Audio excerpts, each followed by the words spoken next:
다 함께 사도신경으로 우리의 신앙을 고백함으로 5월 19일 화요일 기도회를 시작하겠습니다.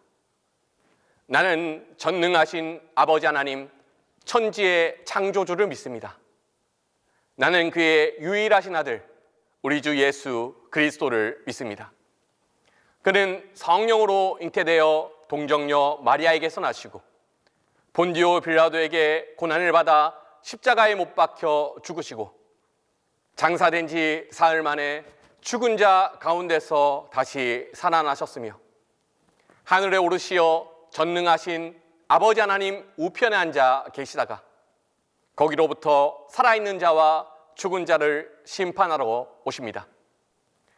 나는 성령을 믿으며 거룩한 공교회와 성도의 교제와 죄를 용서받는 것과 몸의 부활과 영생을 믿습니다. 본디오 빌라도에게 고난을 받아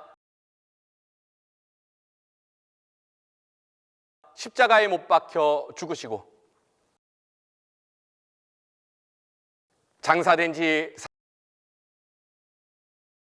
사흘 만에 죽은 자 가운데서 다시 살아나셨으며 하늘에 오르시어 전능하신 아버지 하나님 우편에 앉아 계시다가 거기로부터 살아있는 자와 죽은 자를 심판하러 오십니다. 나는 성령을 믿으며 거룩한 공교회와 죄를 용서받는 것과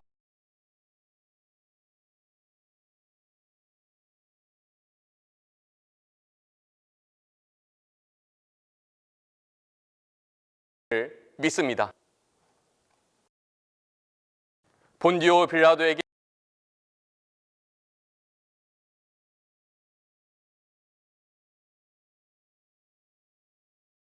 고난을 받아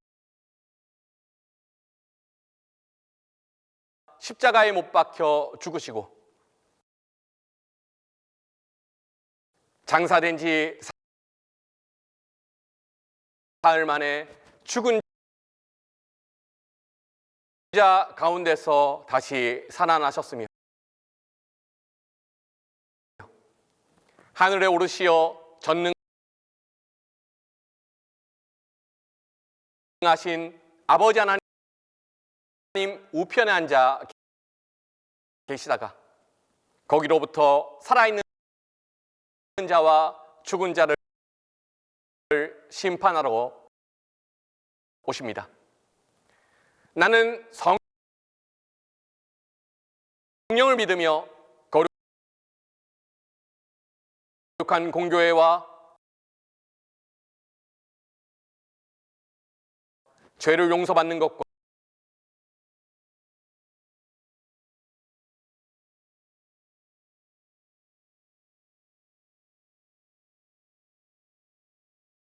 믿습니다.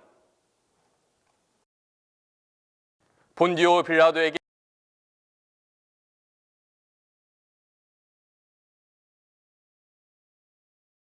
고난을 받아 십자가에 못 박혀 죽으시고 장사된 지 사흘 만에 죽은 자 가운데서 다시 살아나셨으며 하늘에 오르시어 전능하신 아버지 하나님 우편에 앉아 계시다가 거기로부터 살아있는 자와 죽은 자를 심판하러 오십니다. 나는 기도해 주시는 하나님 말씀은 욥기 11장 5절로 11절입니다. 하나님은 말씀을 내시며 너를 향하여 입을 여시고 지혜의 오묘함으로 내게 보이시기를 원하노니 이는 그의 지식이 광대하심이라. 하나님께서 너로 하여금 너의 죄를 잊게 하여 주셨음을 알라. 내가 하나님의 오묘함을 어찌 능히 측량하며 전능자를 어찌 능히 완전히 알겠느냐. 하늘보다 높으시니 내가 무엇을 하겠으며 수월보다 깊으시니 내가 어찌 알겠느냐. 그의 크심은 땅보다 길고 바다보다 넓으니라. 하나님이 두루 다니시며 사람을 잡아 가두시고 재판을 여시면 누가 능히 막을 쏘냐. 하나님은 허망한 사람을 아시나니 악한 일은 상관하지 않으시는 듯하나 다 보시느니라. 현재는 욥의 정적이 되어버린 욥의 세 친구 중 한 사람 소발의 말이 이어집니다. 이 소발은 하나님의 주권을 변호합니다. 하나님께서 재판관으로 가지신 지혜를 변호합니다. 맞는 말입니다. 그의 말처럼 하나님의 지혜는 오묘합니다. 하나님의 지식은 광대합니다. 우리 인간은 하나님의 신묘막측함을 감히 측량할 수 없습니다. 우리 인간이 전능자를 모두 알 수가 없는 것이지요. 다만 그의 잘못은 현재 욥이 겪고 있는 모든 고통을 하나님의 심판이라고 생각한다는 점입니다. 그리고 그 심판이 옳다고 마땅하다고 변호하는 것에 있습니다. 성경에는 총 3권의 지혜서가 있습니다. 잠언, 전도서, 그리고 우리가 읽고 있는 욥기가 있습니다. 흥미롭게도 각각의 메시지는 비슷하지만 또 다른 방식으로 변주됩니다. 일단은 공통된 메시지가 있어요. 하나님을 경외하는 것이 지혜다. 하나님을 경외하는 것이 지혜다. 3권의 책이 공통된 메시지를 말합니다. 하지만 이를 풀어가는 방식이 다릅니다. 잠언은 유대인 전통에서 어린아이들을 위한 책입니다.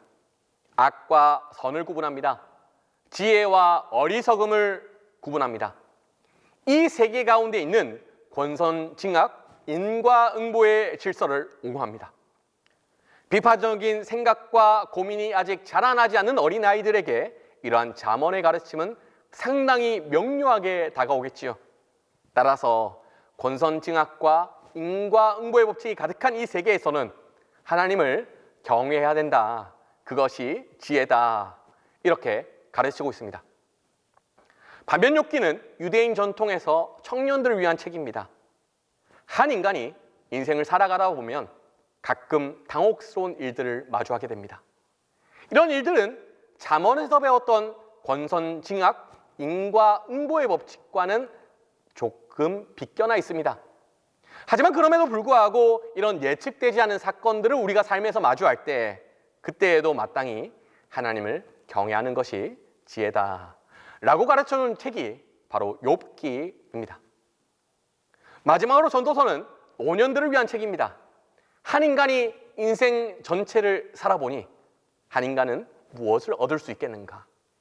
권선징악이나 인과응보 같은 개념을 초월하여서 과연 인간이 얻을 수 있는 것이 무엇인가 근원적으로 질문합니다. 그리고 결론적으로 전도서는 말합니다. 다 헛되다고, 다 바람을 잡는 것 같다고. 하지만 그럼에도 불구하고 하나님을 경외하는 것이 지혜라고 말합니다. 이런 구도로 보자면 욥의 세 친구는 여전히 잠언에 머물러 있습니다. 그들의 시선에서 볼 때 현재 고통을 당하는 모든 이들은 권선징악, 인과응보의 세계관으로 보자면 하나님을 제대로 믿지 않아서, 하나님을 제대로 섬기지 않아서 하나님을 만홀히 여겨서 벌을 받고 있는 겁니다.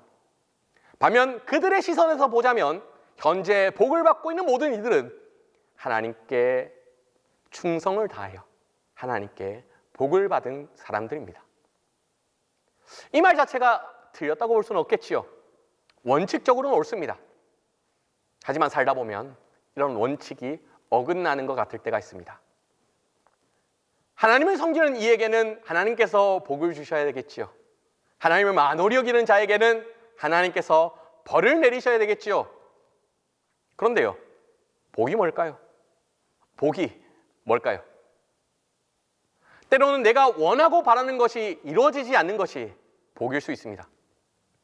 때로는 우리의 인생이 평탄하지 않게 흘러가는 것이 복일 수 있습니다. 때로는 내가 일궈왔던 모든 것들이 무너지는 것이 복일 수 있습니다. 우리 인간은 어떤 일이 복인지 잘 모릅니다. 저주는 뭘까요?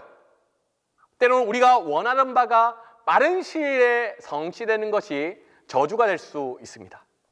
예컨대 권력과 복을 누리는 것이 저주가 될 수 있습니다. 실력에 비해 너무도 많은 권력과 부를 누리다 보면 패망에 이르기가 쉽습니다. 또한 이른 나이에 너무 빨리 성공을 거두는 것이 저주일 수 있습니다. 너무 이른 나이에 성공을 하게 되면 더 이상 주변에서 바른 말을 할 수 있는 사람들이 없게 되죠. 그러면 그는 곧 패망에 이르게 될 겁니다. 하나님을 경외하는 것이 복입니다. 그런데 그 복이 어떤 복인지, 어떤 형식으로 오는지 우리는 모릅니다. 하여 성경은 이 심판을 철저히 하나님의 권한이라고 말합니다. 달리 말하자면 옳다 그르다의 판단, 복인지 저주인지의 판단을 유보적으로 남겨놓으라는 겁니다. 우리 인생에 일어날 일도 마찬가지겠죠. 그 일이 복인지 저주인지 유보적으로 남겨놓으십시오. 만약 욥의 친구 소발이 하나님의 지혜의 오묘함과 하나님의 지식의 광대함에 제대로 감탄했더라면 그는 욥에게 일어나는 모든 일들을 저주라고 규정하지 않았을 겁니다. 유보했을 겁니다. 우리 삶에 일어나는 일들이 복인지 저주인지 유보하는 것은 결국 하나님 앞에서 겸손해지는 길입니다. 하나님께서 행하시는 일의 신묘막측함을 다 알지 못하기에 그분 앞에 납작 엎드리자는 겁니다. 더 나아가 나의 삶에 일어나는 일들을 유보한다는 말은 결국 타인의 삶에 일어나는 사건들에 대한 판단을 유보하자는 겁니다. 타인의 삶에 일어난 일들에 대한 판단을 유보한다면 우리는 타인이 벌을 받는 것처럼 보일 때라도 그 벌이 복이 되기를 빌어줄 수 있습니다. 또한 아무 말 하지 않고 등을 토닥이며 함께 울어줄 수 있습니다.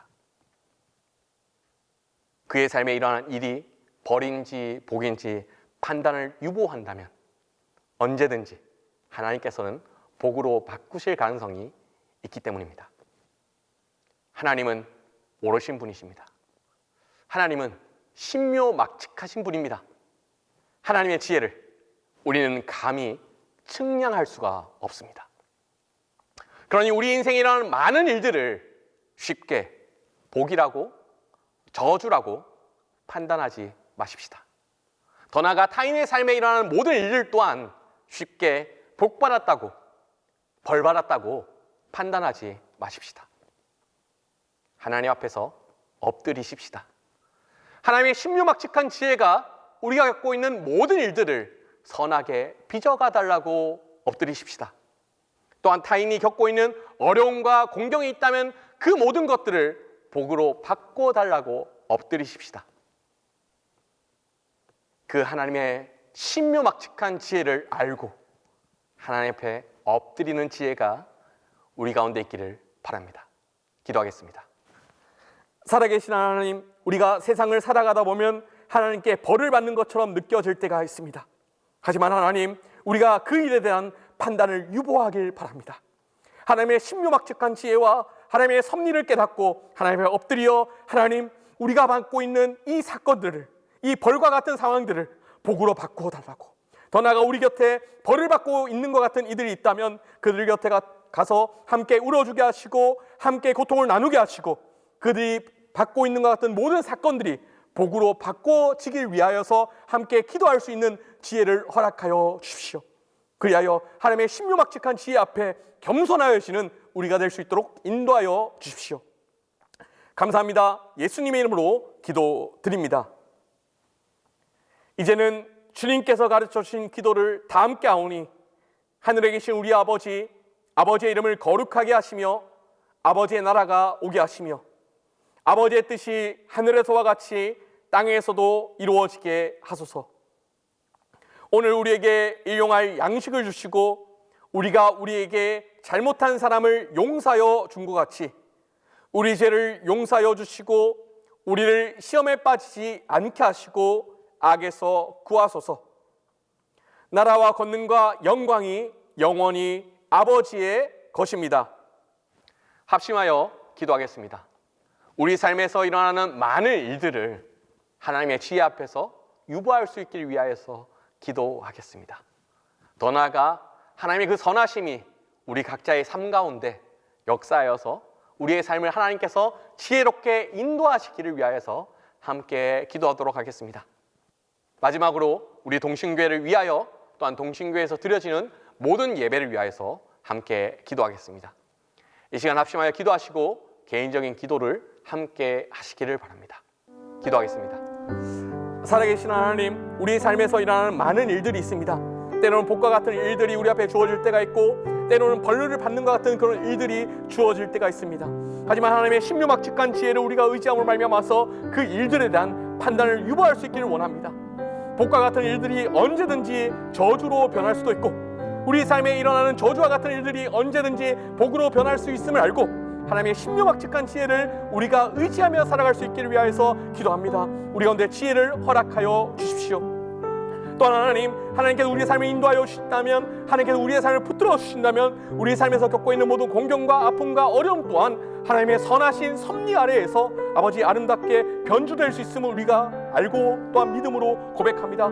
선하신 하나님께서 우리의 삶을 인도하여 주십시오. 선하신 하나님께서 우리 삶을 다스려 주십시오. 하여서 우리 삶에 일어나는 모든 일들이 하나님의 거룩하신 하나님의 신묘막측한 섭리 아래 있음을 고백할 수 있는 그 지혜를 허락하여 주십시오.